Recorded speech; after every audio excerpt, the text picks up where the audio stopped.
അമൃത് Veni hair elixir presents daily news പ്രഭാത വാർത്തകൾ powered by Pulimoottil silks KSFE. ഈ ആണുങ്ങൾക്ക് മാത്രം എന്താ ഇത്ര അധികം നെറ്റ് കെയറിലും ഹെയർ ലോസ് ഒക്കെ ഉണ്ടാവണേ?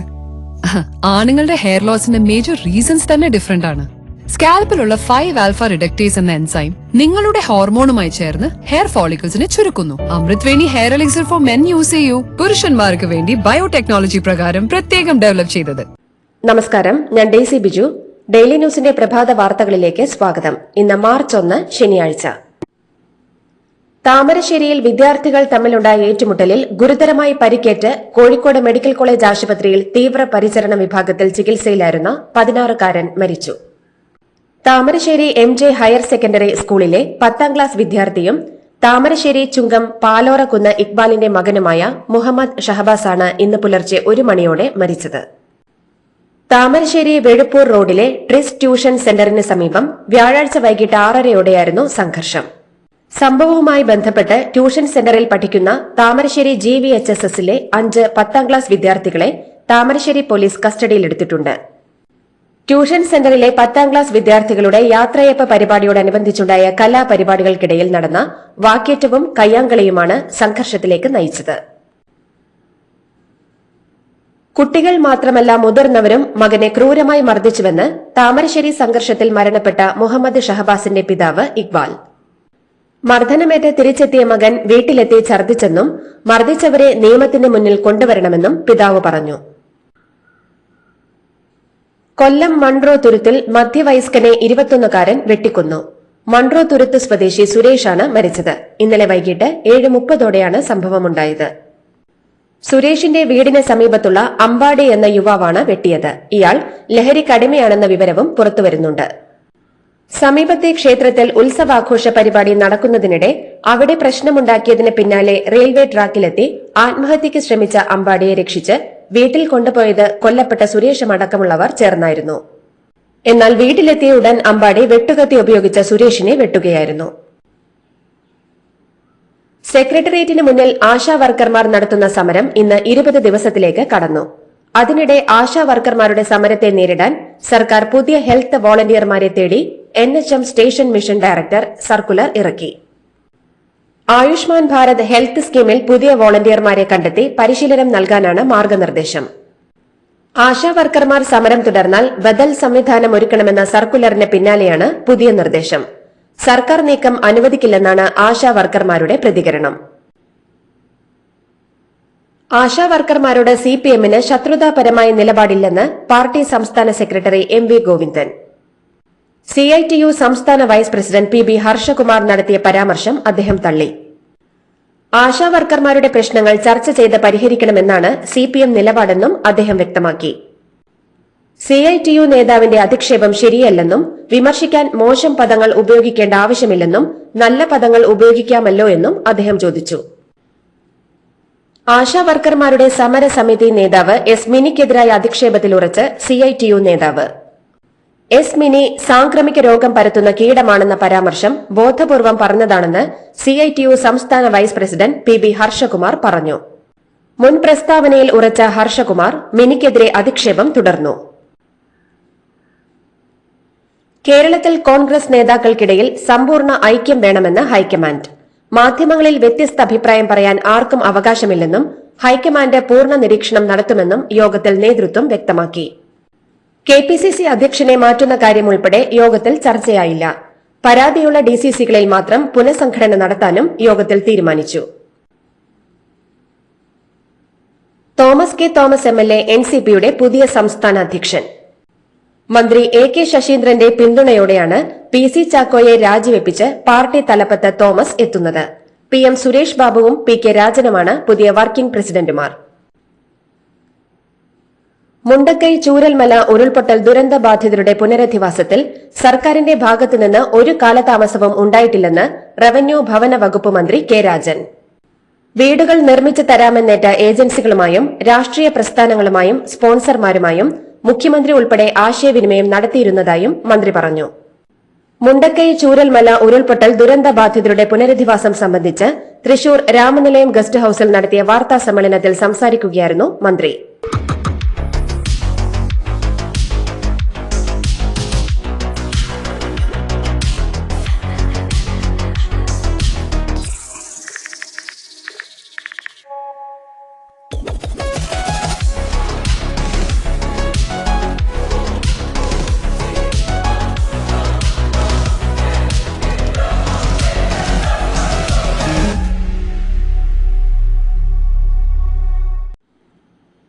കേരളത്തിലെ സാമ്പത്തികമായി പിന്നാക്കം നിൽക്കുന്ന കുടുംബങ്ങൾക്ക് സൌജന്യ അതിവേഗ ഇന്റർനെറ്റ് സേവനം നൽകുന്ന കെ ഫോൺ പദ്ധതിക്കായി ഓൺലൈൻ അപേക്ഷയ്ക്ക് തുടക്കമായെന്ന് അധികൃതർ അറിയിച്ചു.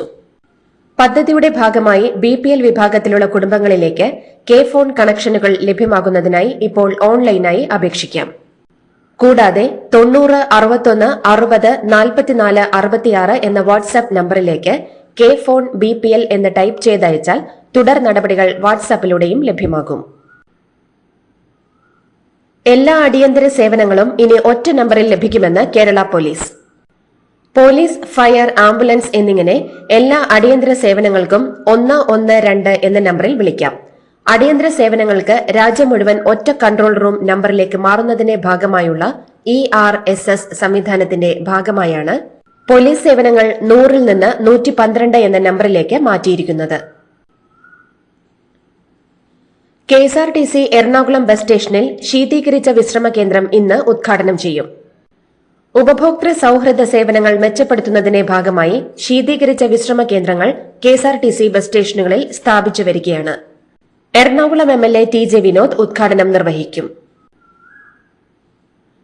കോട്ടയം ഗവൺമെന്റ് നഴ്സിംഗ് കോളേജിലെ റാഗിംഗ് കേസിലെ പ്രതികളുടെ ജാമ്യാപേക്ഷയിൽ ഇന്ന് വിധി പറയും. പ്രതികളായ Samuel Johnson, Rahul Raj, SN ജീവ, NV വിവേക്, റിജിൽ ജിത്ത് എന്നിവരുടെ ജാമ്യാപേക്ഷയിൽ ജില്ലാ സെഷൻസ് കോടതി ഇന്നലെ വാദം കേട്ടു. പോലീസിനോടും കോടതി വിശദമായ റിപ്പോർട്ട് സമർപ്പിക്കാൻ നിർദ്ദേശിച്ചിട്ടുണ്ട്. ശബരിമലയിലെ പുണ്യം പൂങ്കാവനം പദ്ധതി അവസാനിപ്പിക്കാൻ ഉത്തരവിട്ട് ഹൈക്കോടതി. പദ്ധതിയുടെ പേരിൽ പണം പിരിച്ചെന്ന റിപ്പോർട്ടിന്റെ അടിസ്ഥാനത്തിലാണ് ഹൈക്കോടതിയുടെ നടപടി. പോലീസിന്റെ റിപ്പോർട്ടിന്മേൽ നടുക്കം രേഖപ്പെടുത്തിയാണ് ഹൈക്കോടതി ഉത്തരവിട്ടത്. ADGP MR അജിത് കുമാറാണ് മുദ്രവെച്ച കവറിൽ റിപ്പോർട്ട് സമർപ്പിച്ചത്. പ്രവാസി മലയാളികൾക്ക് 10 വിദേശ രാജ്യങ്ങളിൽ നിന്ന് കേരളത്തിലെ ഭൂമിയുടെ നികുതി, ഭൂമിയുടെ തരം മാറ്റം, പോക്കുവരവ്, തണ്ടർപേർ എന്നിവ ഓഫീസ് ട്രഷറി സംവിധാനങ്ങളിലൂടെ നിർവഹിക്കാനാകുമെന്ന് റവന്യൂ ഭവന നിർമ്മാണ വകുപ്പ് മന്ത്രി K രാജൻ. സർക്കാരിന്റെ 100 ദിന പരിപാടിയിൽ ഉൾപ്പെടുത്തി വയനാട് ജില്ലാ നിർമ്മിതി കേന്ദ്രം മുഖേന നിർമ്മിച്ച മാനന്തവാടി താലൂക്കിലെ വെള്ളമുണ്ട സ്മാർട്ട് വില്ലേജ് ഓഫീസ് കെട്ടിടത്തിന്റെ ഉദ്ഘാടനം ഓൺലൈനായി നിർവഹിച്ച് സംസാരിക്കുകയായിരുന്നു അദ്ദേഹം. കെയർ പദ്ധതിയിൽ ഉൾപ്പെടുത്തി സംസ്ഥാനത്തെ ഗ്രോത്ത് ഹോർമോൺ ചികിത്സ ആരംഭിച്ചതായി ആരോഗ്യവകുപ്പ് മന്ത്രി വീണ ജോർജ്. അപൂർവ രോഗ ചികിത്സയിൽ മറ്റൊരു നിർണായക ചുവടുവയ്പ്പാണ് ഇതിലൂടെ നടത്തുന്നത്. ലക്ഷക്കണക്കിന് രൂപ ചെലവുള്ള ഹോർമോൺ ചികിത്സ കെയർ പദ്ധതിയിലൂടെ സൌജന്യമായാണ് നടത്തുന്നതെന്നും മന്ത്രി വ്യക്തമാക്കി. സീരിയലുകൾക്ക് പിന്നാലെ സിനിമകൾക്കെതിരെയും വിമർശനവുമായി ചലച്ചിത്ര അക്കാദമി ചെയർമാൻ പ്രേംകുമാർ. വർത്തമാന സിനിമകൾ മനുഷ്യരുടെ ഹിംസകളെ ഉണർത്തുന്നുവെന്നും ഹിംസകളെ കൌതുകകരമായി അവതരിപ്പിക്കാനാണ് സംവിധായകർ ശ്രമിക്കുന്നതെന്നും പ്രേംകുമാർ ആരോപിച്ചു. വിദ്വേഷ പരാമർശ കേസിൽ ജാമ്യം കിട്ടിയ PC ജോർജിനെ തുടർ ചികിത്സയ്ക്കായി പാലായിലെ സ്വകാര്യ ആശുപത്രിയിലേക്ക് മാറ്റി. ഭാരതത്തെ നശിപ്പിക്കാനുള്ള രാജ്യദ്രോഹ ശക്തികൾക്കെതിരായ പോരാട്ടം തുടരുമെന്നും തന്റേടത്തോടെ മുന്നോട്ടു പോകുമെന്നും അദ്ദേഹം വ്യക്തമാക്കി. 4 ദിവസത്തെ റിമാൻഡിന് ശേഷം ആരോഗ്യ പ്രശ്നങ്ങളടക്കം ചൂണ്ടിക്കാട്ടിയതിനെ തുടർന്നാണ് ഈരാറ്റുപേട്ട കോടതി ജാമ്യം അനുവദിച്ചത്. ശിക്ഷ ഇളവ് നൽകി വിട്ടയക്കാൻ സർക്കാർ തീരുമാനിച്ച കാരണവർ വധക്കേസ് പ്രതി ഷെറിൻ മർദ്ദിച്ച നൈജീരിയ സ്വദേശിയായ തടവുകാരിയെ ജയിൽ മാറ്റി. കണ്ണൂർ വനിതാ ജയിലിൽ നിന്ന് തിരുവനന്തപുരം വനിതാ ജയിലിലേക്കാണ് കെയ്ൻ ജൂലിയെ മാറ്റിയത്. ജൂലിയെ മർദ്ദിച്ചതിന് ഷെറിനെ 1-ാം പ്രതിയാക്കി ടൌൺ പോലീസ് കേസെടുത്തിരുന്നു. അമീബിക് മസ്തിഷ്ക ജ്വരം ബാധിച്ച് വീണ്ടും മരണം. കോഴിക്കോട് മെഡിക്കൽ കോളേജിൽ ചികിത്സയിലായിരുന്ന കുറ്റിക്കാട്ടൂർ സ്വദേശി ജിസ്നയാണ് മരിച്ചത്. കഴിഞ്ഞ 13 ദിവസമായി കോഴിക്കോട് മെഡിക്കൽ കോളേജ് ആശുപത്രിയിൽ ചികിത്സയിൽ കഴിയുകയായിരുന്നു. ഇന്നലെ വൈകിട്ടോടെയാണ് മരണം സംഭവിച്ചത്. മോൾക്ക് ബർത്ത്ഡേ ഗിഫ്റ്റ് വാങ്ങണ്ടേ? ഷോപ്പിൽ കൊണ്ടുപോയി ഇഷ്ടമുള്ള വാങ്ങിക്കൊടുക്കാം. അപ്പൊ ഏട്ടൻ വരുന്നുണ്ടോ? ഗിഫ്റ്റ് കാർഡ് വരും. അതെ, ഓരോ ചിട്ടിയിലും ഒരാൾക്ക് 5000 രൂപയുടെ ഗിഫ്റ്റ് കാർഡ് സമ്മാനം. മെഗാ സമ്മാനമാണെങ്കിലോ പുതുപുത്തൻ ബെൻസ് കാർ. 2ാം സമ്മാനം ഇന്നോവ ക്രിസ്റ്റ, അതും 17 ഇത്തവണ സമ്മാനങ്ങളുടെ നക്ഷത്ര തിളക്കവുമായി KSFE ഗാലക്സി ചിട്ടികൾ. ഗൾഫ് രാജ്യങ്ങളിൽ ഇന്നു മുതൽ റമദാൻ വ്രതശുദ്ധിയുടെ നാളുകൾ. എല്ലാ ഗൾഫ് രാജ്യങ്ങളിലും ഇത്തവണ ഒരുമിച്ചാണ് റമദാൻ ആരംഭിച്ചിരിക്കുന്നത്. അതേസമയം കേരളത്തിൽ നാളെയായിരിക്കും റമദാൻ വ്രതം ആരംഭിക്കുക. മാസപ്പിറവി കണ്ടില്ലെന്നും റംസാൻ 1 ഞായറാഴ്ചയായിരിക്കുമെന്നും കേരളത്തിലെ മുജാഹിദ് വിഭാഗം നേരത്തെ തന്നെ അറിയിച്ചിരുന്നു. റംസാൻ മാസപ്പിറവി കണ്ടതായി വിവരം ലഭിക്കാത്ത സാഹചര്യത്തിൽ റംസാൻ 1 ഞായറാഴ്ച ആയിരിക്കുമെന്ന് Kerala Hilal committee chairman P Unneenkutty മൌലവിയാണ് അറിയിച്ചത്. ഫ്രാൻസിസ് മാർപ്പാപ്പയുടെ ആരോഗ്യസ്ഥിതി അതീവ ഗുരുതരമായെന്ന് വത്തിക്കാൻ. മെക്കാനിക്കൽ വെന്റിലേഷനിൽ പ്രവേശിപ്പിച്ചെന്നാണ് വത്തിക്കാൻ അറിയിച്ചത്. ശ്വാസകോശ സംബന്ധമായ അവസ്ഥ പെട്ടെന്ന് വഷളായതോടെയാണ് മെക്കാനിക്കൽ വെന്റിലേഷനിൽ പ്രവേശിപ്പിച്ചതെന്നാണ് വത്തിക്കാൻ വ്യക്തമാക്കിയത്. പൂനെയിൽ മഹാരാഷ്ട്ര RC ബസിൽ 26-കാരി ക്രൂര ബലാത്സംഗത്തിനിരയായ കേസിൽ പിടിയിലായ പ്രതിയുടെ തിരിച്ചറിയൽ പരേഡ് ഉടൻ നടത്താനൊരുങ്ങി പോലീസ്. പ്രതി ദത്താത്രേയ രാംദാസ് ഗുഡെ കുറ്റം സമ്മതിച്ചുവെന്നാണ് പോലീസ് നൽകുന്ന വിവരം. ഇന്നലെ പുലർച്ചെയാണ് പ്രതിയെ കരിമ്പിൻ തോട്ടത്തിൽ നിന്നും അന്വേഷണ സംഘം പിടികൂടുന്നത്. കുറ്റകൃത്യം നടത്തിയത് ലഹരിയിലാണെന്നാണ് പ്രതി നൽകിയ മൊഴി. ഉത്തരാഖണ്ഡിലെ ചമോലി ജില്ലയിൽ ശക്തമായ ഹിമപാതം മൂലം കുടുങ്ങിയ 57 തൊഴിലാളികളിൽ 32 പേരെ രക്ഷപ്പെടുത്തി. 25 പേർ ഇപ്പോഴും കുടുങ്ങിക്കിടക്കുകയാണെന്നാണ് വിവരം. ചൈനീസ് അതിർത്തിയിലേക്ക് പണിയുന്ന റോഡിന്റെ നിർമ്മാണത്തിനായി എത്തിച്ച തൊഴിലാളികളാണ് അപകടത്തിൽപ്പെട്ടത്. ഇന്ന് തന്നെ ഇവരെ രക്ഷിക്കാനാകുമെന്ന പ്രതീക്ഷയിലാണ് ഇന്ത്യൻ സേന. വടക്കു പടിഞ്ഞാറൻ പാകിസ്ഥാനിലെ മദ്രസയിൽ ജുമാ നമസ്കാരത്തിനിടെയുണ്ടായ ചാവേർ സ്ഫോടനത്തിൽ 5 പേർ മരിച്ചു, 20-ലേറെ പേർക്ക് പരിക്കേറ്റു. ഖൈബർ പഖ്തൂൺഖ്വ പ്രവിശ്യയിലെ ദാറുൽ ഉലൂം ഹഖാനിയ മദ്രസയിലാണ് സ്ഫോടനമുണ്ടായത്. ഇന്ത്യ യൂറോപ്യൻ യൂണിയൻ സ്വതന്ത്ര വ്യാപാര കരാറിൽ ധാരണയായില്ല. പ്രധാനമന്ത്രി നരേന്ദ്രമോദിയും European Commission President Ursula von der ലെയ്നും വെള്ളിയാഴ്ച നടത്തിയ കൂടിക്കാഴ്ചയിൽ ഇക്കാര്യത്തിൽ ചർച്ചകൾ തുടരാൻ തീരുമാനിച്ചു. യൂറോപ്പിൽ നിന്നുള്ള കാറുകൾക്കും വിസ്കികൾക്കും വൈനുകൾക്കും ഇന്ത്യൻ തീരുവ കുറയ്ക്കണമെന്ന് നേരത്തെ യൂറോപ്യൻ യൂണിയൻ ആവശ്യപ്പെട്ടിരുന്നു. ഇക്കാര്യത്തിൽ തർക്കം തുടരുന്ന സാഹചര്യത്തിൽ ഈ വർഷം അവസാനത്തോടെ സ്വതന്ത്ര വ്യാപാര കരാറിന് രൂപം നൽകുന്നത് ആലോചിക്കാനാണ് തീരുമാനം. യുക്രൈൻ പ്രസിഡന്റ് വ്ളോഡിമിർ സെലൻസ്കിയും US പ്രസിഡന്റ് ഡൊണാൾഡ് ട്രംപുമായുള്ള ചർച്ചയിൽ വാക്കേറ്റവും വെല്ലുവിളിയും. ഇതേ തുടർന്ന് ചർച്ച അലസിപ്പിരിഞ്ഞു. ഓവൽ ഓഫീസിൽ നടന്ന നാടകീയമായ ചർച്ചയ്ക്കിടെ വ്ളോഡിമിർ സെലൻസ്കിയുമായി അതിരൂക്ഷ തർക്കത്തെ തുടർന്ന് സംയുക്ത വാർത്താ സമ്മേളനം ഡൊണാൾഡ് ട്രംപ് റദ്ദാക്കി. പിന്നാലെ വൈറ്റ് ഹൌസിൽ നിന്ന് സെലൻസ്കി മടങ്ങി. 3ാം ലോക യുദ്ധമുണ്ടായേക്കാവുന്ന നടപടികളാണ് സെലൻസ്കിയുടേതെന്ന് ട്രംപ് ആരോപിച്ചു. ചാമ്പ്യൻസ് ട്രോഫി ഗ്രൂപ്പ് ബിയിലെ ഓസ്ട്രേലിയ അഫ്ഗാനിസ്ഥാൻ മത്സരം മഴ മൂലം ഉപേക്ഷിച്ചു. ഓസ്ട്രേലിയയുടെ മറുപടി ബാറ്റിംഗിനിടെയാണ് മഴയെത്തിയത്. മഴ ശക്തമായതോടെ മത്സരം ഉപേക്ഷിക്കുകയായിരുന്നു. അതോടെ ഓസ്ട്രേലിയ ചാമ്പ്യൻസ് ട്രോഫി സെമിയിലെത്തി. ടോസ് നേടി ബാറ്റിംഗ് തെരഞ്ഞെടുത്ത അഫ്ഗാനിസ്ഥാൻ സെദിഖുള്ള അതാൽ, അസ്മത്തുള്ള ഒമർസായി എന്നിവരുടെ അർദ്ധ സെഞ്ചുറി പ്രകടനത്തിൽ 273 റൺസെടുത്തു. മറുപടി ബാറ്റിംഗിൽ ശക്തമായി തുടങ്ങിയ ഓസീസ് 109-1 എന്ന നിലയിൽ നിൽക്കുമ്പോഴാണ് മഴയെത്തിയത്.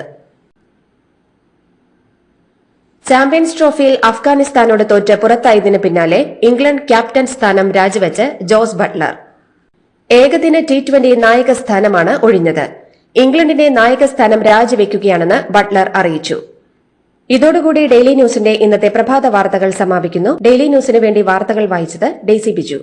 ഡെയിലി ന്യൂസ് ലൈവ്.in വാർത്തകൾ വിരൽ തുമ്പിൽ.